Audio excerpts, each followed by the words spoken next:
Кыргыз автожол ишканасына караштуу Жалал Абад, Бек Абад таможня көчөсү 6 километр жалпы узундугу. Анын 3 километринде жумуш жүрүп жатат азыр. Оң жагына асфальт төшөө биринчи катмарын басып жатабыз азыр.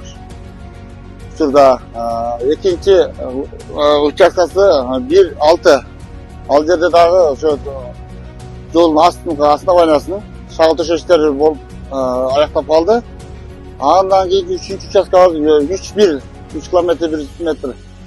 Ал жерде эски асфальт сыйрылып жатат ушул убакта. Ошол жолдун 4 тилкелүү жол, 1.3 менен 1.6 4 тилкелүү жол болот. Биринчи катмары 9 см, экинчи катмары 6 см болот. Кенендиги асфальттын өзү 13 метр. Андан сырткары лоток, тротуар жумуштары бар.